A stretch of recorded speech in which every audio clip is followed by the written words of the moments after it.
I'm baking a potato for later. Been washed. If I got to show you all the steps to bake a potato, you need to go to Remedial Cooking before you attend these sessions. All right, folks, we're going to brine 2 boneless, skinless chicken breasts.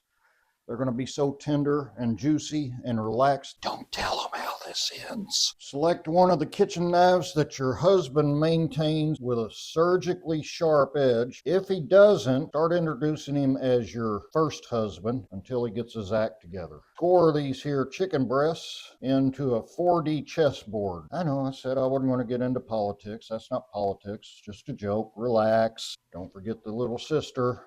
I'm only going about 1/4 of an inch deep on these babies. Stare at them all you want, boys. She kind of likes it secretly. Hard part's done. Mason jar. Endlessly reusable, and there's no microplastics to get into the nether region. A little bit of garlic. However much you want. If you're using a jar, get a little juice. Shut up, I'm filming. That was the baked potato telling me the oven's hot. 1/4 cup of soy sauce. Shake, shake, shake. In go them big, beautiful boobies. We got room in there, a lot of room. We're going to kind of top that up to about 1 inch from the top with Grapevine Lake Highball. Hold the rocks. And last, salt her up. Lid on. Screw it. Good shake. The garlic, aside from adding some flavor, tells you when you got it all shaked up good. You can see bits of garlic floating around there at every point along the index overnight. See you beautiful balloons in the morning. Hey, send the kids out of the room because we're about to talk about breasts, controlled substances, and ending a feathered matriarchy in one recipe. First thing we're going to do is go over here to the double barrel air fryer. Nope. Not today, Satan. You don't know me. We're going over here to the tri-clad stainless steel pot. And what we're going to do is throw in a substance that the government has been saying for 50 years is going to kill me. It is lard, the real deal. You go to Walmart, it's only like $2.50 a cube. Whole blooming thing because it's a lot cheaper than the chicken. We'll go dual burner. Little over medium heat and let that start melting. Here's the good stuff. The chicken has been soaking in our brine overnight and it's sitting here for the last 15 minutes resting in a bowl of nice warm water because I want the center of that chicken to be at least room temperature by the time it goes in the fryer to ensure that it's cooked all the way through. Unscrew it.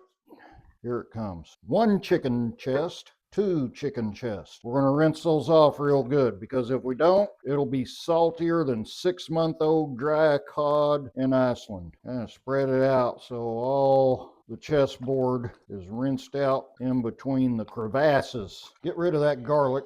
It's only there to scare away vampires. Controlled substance. Fuzzy dust from Fuzzy's Taco Shop. We'll get to that in a minute. I found a use for the Pioneer Woman non-stick cookware. It ain't for cooking. It's just big enough for a cup of flour, about a 1/2 teaspoon of pepper. You don't need a whole lot. We're going to put fuzzy dust in this. We'll mix that up a little bit. You don't have to add this.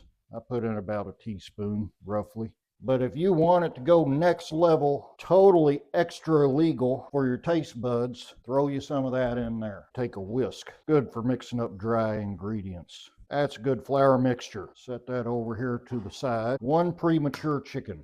I told you we were ending a feathered matriarchy, getting a baby and a mama. Rooster already involuntarily volunteered for a different recipe. And of course, anytime you're cooking chicken, the cattle are willing to get involved. A little bit of moo juice. We're going to beat that. There we go. Should have used a bigger bowl because one of them breastises is way too big for that bowl. Doesn't matter. Not too big for the disposable cookware. Paper towel. Get these dried off.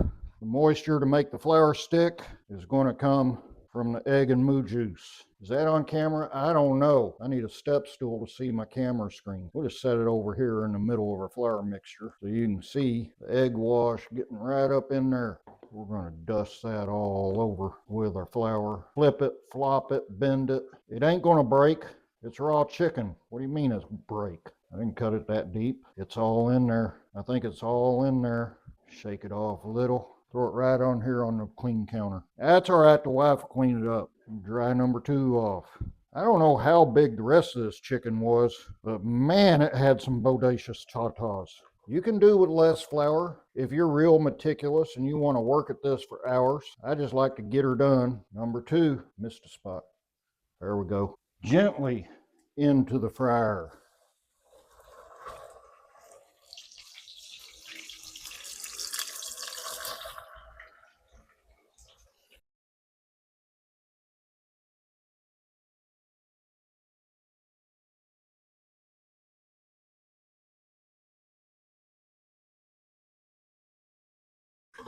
This will go really quick if you throw it in a deep fryer and you don't have to turn it. Air fryer. Air fryers are for people who don't know how to put out grease fires.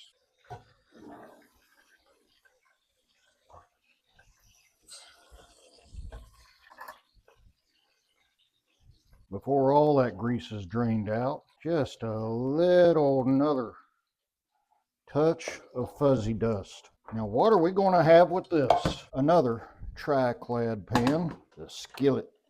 Time for the skillet. Let's set these over here and let them think about what they've done. Turn our heat back on. I always use the dual burner. Where's the dual burner? It's over here. Medium low, because we're using butter. Half a stick.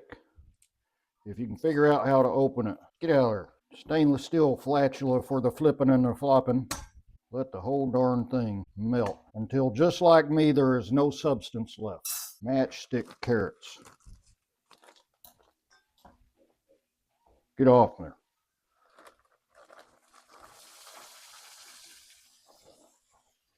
Whole bag, 10 ounces, spread them out. If you've never had butter fried carrots, I don't know what you've been doing with your life. We're going to let those heat up real good. And while we're waiting for that, you're going to hit the subscribe and like buttons. And I'm going to take this baked potato that I made. In this household, we use the peel in the recipes. Because if we don't, my wife will save them, extract the arsenic, and then there's no telling what will happen. Again, you need really sharp knives, especially when you're working with a soft baked potato. Otherwise, it's just going to mash it. We ain't going to get real fancy. We're just going to slice them into baby wedges. Long ways, long way, like a good motorcycle trip. Now, we don't want these just sticking to the carrots and turning into a big old mess of hash. It'll taste the same, but the texture will lose a little bit of fun. So, take these carrots and give them a little bit of flipping. Make sure they're all coated in that sizzling butter. Spread them out again. Let's get the camera over here. Let you get in here and see what's happening. Now, if we weren't using moderately spiced up chicken in this recipe and making this side dish for something else, you could fry you up some crumbled bacon and throw in here with this. But we don't need it this time. If you like sweet and salty, sprinkle you some salt in here. If you like sweet, leave them alone. I get salty if they don't leave me alone. I'm throwing a little salt in here because, as I'm constantly reminded, I ain't the only person that lives here. I'm seeing some little brown edges starting to form. That's what we want. What, is not going fast enough for you? I'll turn the heat up another notch. Stay with me, folks. This is where we separate the men from the boys. Back of the knife on the cutting board so you don't roll the edge of your knife. Of course, if you're married to your first husband, your knife probably isn't sharp and it ain't going to hurt nothing. But a really sharp knife has a microscopic edge that you can wear out real fast doing stuff like scraping it along the top of a cutting board. And then your second husband has to work twice as hard keeping them sharp. Turn the heat up too high, you see a little burn going on. Get her up off that heat. That's what happens when y'all rush me. Don't worry, it's still going to be good. It won't taste burned, I promise. It tends to do that because there's sugar in them carrots. Natural sugar. The good stuff that the old food pyramid didn't tell you about. Get them all heated up. Off the heat. Over to the clean end of the counter for the grand finale. It don't have to look good, it just has to taste good. Cooked all the way through. Tender and juicy. And steaming hot. Oh my gosh. She better get home from work first because there ain't going to be nothing left if she don't. Outstanding.